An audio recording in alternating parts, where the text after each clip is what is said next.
स्वागत है दोस्तों आज के मुख्य समाचार में। आज देश और दुनिया से कई अहम और बड़ी खबर आ रही है दोस्तों। बात करेंगे हर खबर पर विस्तार से बताएंगे बिहार चुनाव से जुड़े सभी ताजा अपडेट्स और एग्जिट पोल। तो चलिए देख लेते हैं आज की पहली हेडलाइन। प्रचार अभियान में पार्टियों ने झोंकी अपनी पूरी ताकत, सभी नेताओं पर भारी पड़े लालू के लाल। दोस्तों बात करेंगे इस पर विस्तार से अगली खबर में। दोस्तों आपको बताएंगे गुपकार अलायंस एकजुट होकर लड़ेगा जिला विकास परिषद के चुनाव, भाजपा समेत अन्य दल सख्ते में, बदलने लगी रणनीति। दोस्तों बात करेंगे इस पर विस्तार से। अधीर रंजन चौधरी का अमित शाह पर हमला, पिछड़े परिवार के घर में भोजन करने का समय लेकिन हाथरस जाने के नहीं। दोस्तों बात करेंगे इस पर विस्तार से। मध्य प्रदेश उपचुनाव में गोलियां चली, बूथ कैप्चरिंग भी हुई, चुनाव आयोग दोबारा नहीं करवा रहे वोटिंग, कमलनाथ का बड़ा आरोप। दोस्तों बात करेंगे इस पर विस्तार से। बिहार चुनाव में इस बार रिजल्ट आने में हो सकती है देरी, बताएंगे क्या होगा कारण। दोस्तों बात करेंगे इस पर विस्तार से। बिहार चुनाव को लेकर कांग्रेस का दावा, 135 से 150 सीटें जीतेगा महागठबंधन, थके लोगों से मिलेगा छुटकारा। दोस्तों बात करेंगे इस पर विस्तार से। अंतिम चरण के 78 सीटों के साथ बिहार में चुनाव खत्म, किसकी बनेगी सरकार, बताएंगे दोस्तों ये भी। एग्जिट पोल में नीतीश की राह की मुश्किल, तेजस्वी करने जा रहे हैं कमाल, बताएंगे क्या कह रहे हैं आंकड़े। वोटिंग के बीच सीएम नीतीश ने किया ट्वीट, आपका एक वोट बिहार को बनाएगा विकसित प्रदेश। दोस्तों बात करेंगे इस पर विस्तार से। पूर्व मंत्री रज्जन सिंह ने किया 28 सीटें जीतने का दावा, कहा बीजेपी को हकीकत समझ में आ गई है। तो चलिए देख लेते आज की पहली बड़ी खबर। प्रचार अभियान में पार्टियों ने झोंकी अपनी पूरी ताकत, सभी नेताओं पर भारी पड़े लालू के लाल। जी हां दोस्तों बता दें, बिहार विधानसभा चुनाव में जीत और हार भले ही मतगणना के दिन 10 नवंबर को तय होगा, लेकिन प्रचार के मामले में राष्ट्रीय जनता दल यानी राजद के अध्यक्ष लालू प्रसाद यादव के पुत्र और महागठबंधन के मुख्यमंत्री चेहरा तेजस्वी यादव सभी नेताओं पर भारी पड़े। हालांकि दोनों गठबंधनों ने इस चुनाव में जमकर चुनाव प्रचार किया। दोस्तों बता दें, विधानसभा चुनाव को लेकर प्रचार अभियान में सभी दलों ने अपनी पूरी ताकत झोंक दी।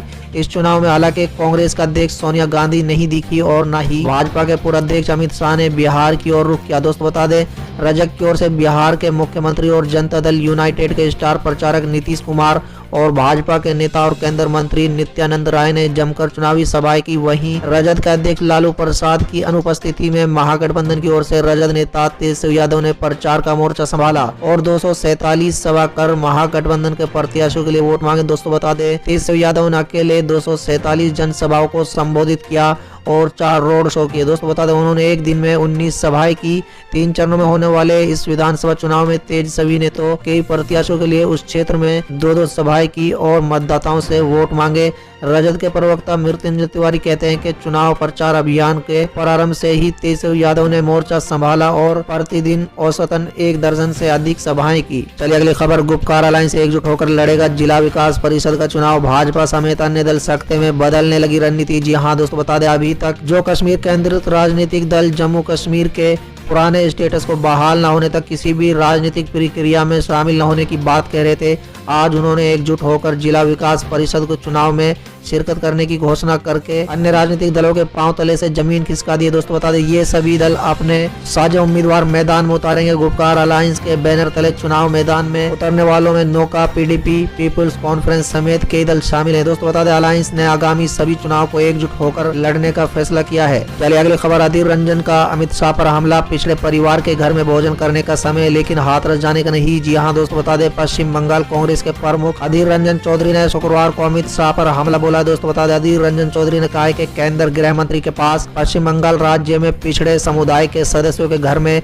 दोपहर का भोजन करने का समय, लेकिन उत्तर प्रदेश या अन्य भाजपा शासित राज्यों में पीड़ित परिवारों के घर जाने के लिए उनके पास समय नहीं है। दोस्तों बता दें, अधीर रंजन चौधरी ये बात कृषि विरोध कानून ट्रैक्टर रैली निकालने के बाद पार्टी कार्यकर्ताओं को संबोधित करते हुए कह रहे थे। चलिए अगली खबर। मध्य प्रदेश उपचुनाव में गोलियां चली, बूथ कैप्चरिंग भी हुई, चुनाव आयोग दोबारा नहीं करवा रहा वोटिंग, कमलनाथ का बड़ा आरोप। जी हाँ दोस्तों बता दें, मध्य प्रदेश उपचुनाव 2020 के प्रत्याशियों का भाग्य ईवीएम में बंद है। यहाँ 3 नवंबर को वोट डाले गए हैं, 10 नवंबर को मतों की गिनती की जाएगी। दोस्तों बता दें, मध्य प्रदेश उपचुनाव 2020 के मतदान के बाद वो मतगणना से पहले पूर्व सीएम कमलनाथ ने चुनाव प्रक्रिया पर गंभीर सवाल उठाए। दोस्तों बता दें, कमलनाथ का कहना है कि 3 नवंबर को उपचुनाव में सुमावली, मुरैना और मोहगांव में बड़ी दुर्भाग्यपूर्ण घटनाएं हुई, यहाँ गोलियां चली और बूथ कैप्चरिंग हुई। कमलनाथ ने कहा है कि मुझे दुख इस बात का है कि इसके पूरे सबूत के बावजूद भी चुनाव आयोग ने फिर से मतदान नहीं कराया। चलिए अगली खबर। बिहार चुनाव में इस बार रिजल्ट आने में हो सकती है देरी, बताएंगे क्या होगा कारण। जी हाँ दोस्तों बता दें, बिहार विधानसभा चुनाव के लिए हो रहा मतदान कल शाम को थम चुका है। इसके बाद सभी की निगाह 10 नवंबर पर है। दोस्तों बता दें, उसी दिन ये पता चलेगा कि नीतीश कुमार एक बार फिर से मुख्यमंत्री बनेंगे या लालू के लाल बिहार पर राज करेंगे। जी हाँ दोस्तों बता दें, कोरोना प्रोटोकॉल के कारण इस बार विधानसभा सीटों के परिणाम आने में देरी देरी हो सकती है। चुनाव आयोग को दिशा निर्देशों के अनुसार मतगणना हॉल के अंदर अधिकतम 7 मतगणना टेबल लगाने की अनुमति होगी।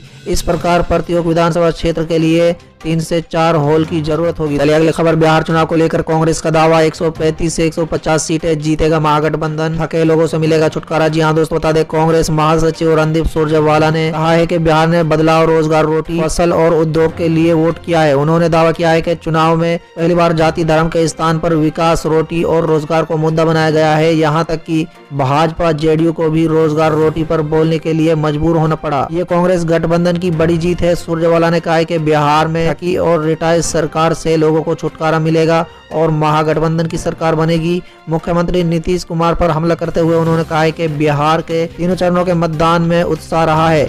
2 चरण के मतदान के बाद तो मुख्यमंत्री ने हार ही मान ली थी और रिटायरमेंट की घोषणा तक कर दी थी। इस वजह से ही तीसरे चरण में पहले के मुकाबले ज्यादा उत्साह के साथ मतदान हुआ है। चलिए अगली खबर, अंतिम चरण की 78 सीटों के साथ बिहार में चुनाव खत्म, किसकी बनेगी सरकार। जी हां दोस्तों, बता दें बिहार विधानसभा चुनाव के तीसरे और अंतिम चरण की 78 सीटों के साथ ही बिहार में विधानसभा का चुनाव खत्म हो गया। अब देश की जनता और सियासी दलों के परिणाम का इंतजार है। दोस्तों बता दें बिहार में किसकी सरकार बनने जा रही है। क्या नीतीश कुमार चौथी बार सत्ता में वापसी करेंगे या फिर तेजस्वी यादव की लालटेन जलेगी। दोस्तों बता दें बिहार विधानसभा चुनाव के पहले चरण में 55.68%, दूसरे चरण में 55.70% वोट पड़े, जबकि अंतिम चरण में 55.34% वोटिंग हुई। दोस्तों बता दें चुनाव के परिणाम 10 नवंबर को घोषित किए जाएंगे। इस बीच सभी दल अपनी अपनी जीत का दावा कर रहे हैं। चलिए अगली खबर, एग्जिट पोल में नीतीश की राह मुश्किल, तेजस्वी करने जा रहे हैं कमाल। जी हां दोस्तों, बता दें बिहार विधानसभा चुनाव के नतीजों के लिए काउंटडाउन शुरू हो गया है और आज तमाम मीडिया ने एग्जिट पोल कराया है। उसमें तस्वीर साफ होती दिख रही है। इस बार बिहार चुनाव में वोटर्स ने बदलाव के लिए वोट किया। जी हां दोस्तों, बता दें रिपब्लिक जन की बात के एग्जिट पोल के मुताबिक विपक्ष महागठबंधन को 118 से 138 सीटें मिलती दिख रही हैं और सत्ताधारी एनडीए को 91 से 117 सीटें मिलने का अनुमान है। और दोस्तों टाइम्स नाउ सी वोटर के मुताबिक महागठबंधन आगे जाता दिख रहा है और उसे 120 सीटें मिलती दिख रही है। इसके अलावा सत्ताधारी एनडीए को 116 सीटों पर जीत मिलती दिख रही है। एलजेपी के खाते में 1 सीट जाती दिख रही है और अन्य के पास 6 सीटों का जाने का अनुमान लगाया जा रहा है। दोस्तों बता दें एबीपी सी वोटर के एग्जिट पोल में महागठबंधन को 108 से 131 सीटों पर जीत मिलने का अनुमान है। एग्जिट पोल में एनडीए को 104 से 128 सीटें मिलती दिख रही हैं और इसके अलावा चिराग पासवान के एलजेपी को सिर्फ 1 से 3 सीटों पर जीत मिलने की उम्मीद है। वहीं अन्य के खाते में 4 से 8 सीट जाने का अनुमान है। तो दोस्तों सभी एग्जिट पोल्स में ये साफ हो गया है कि महागठबंधन यहाँ पे बढ़त बनाए हुए है और सत्ता की ओर बढ़ रहा है। चलिए अगली खबर, वोटिंग के बीच सीएम नीतीश का ट्वीट, आपका एक वोट बिहार को बनाएगा विकसित प्रदेश। जी हाँ दोस्तों, बता दें बिहार विधानसभा चुनाव के तीसरे और अंतिम चरण का मतदान संपन्न हो चुका है। दोस्तों बता दें तीसरे व अंतिम चरण में 15 जिलों की 78 सीटों पर वोटिंग हो रही थी। दोस्तों वहीं मतदान के बीच मुख्यमंत्री नीतीश कुमार ने ट्वीट कर राज्यवासियों से मतदान करने की अपील की। चलिए अगली खबर, पूर्व मंत्री सज्जन सिंह ने किया 28 सीटें जीतने का दावा, कहा बीजेपी को हकीकत समझ में आ गई है। जी हाँ दोस्तों, बता दें मध्य प्रदेश की सत्ता में कांग्रेस फिर से बाजी मारेगी या बीजेपी की सरकार बनी रहेगी, 10 तारीख को सब कुछ स्पष्ट हो जाएगा। वहीं परिणाम आने से पहले दो सियासी दल अपने अपने जीत के दावे करने में जुट गए। दोस्तों बता दें मीडिया से चर्चा करते हुए पूर्व मंत्री सज्जन सिंह ने कहा है कि कांग्रेस पूरे के पूरे 28 विधानसभा सीटें जीत रही है। 11 नवंबर को विधायक दल की बैठक बुलाई गई है जिसमें गठबंधन वाली बसपा, सपा, निर्दलीय विधायकों के सम्मिश्रण में बैठक होगी। बीजेपी के समझ आ गई है कि सभी विधायक एक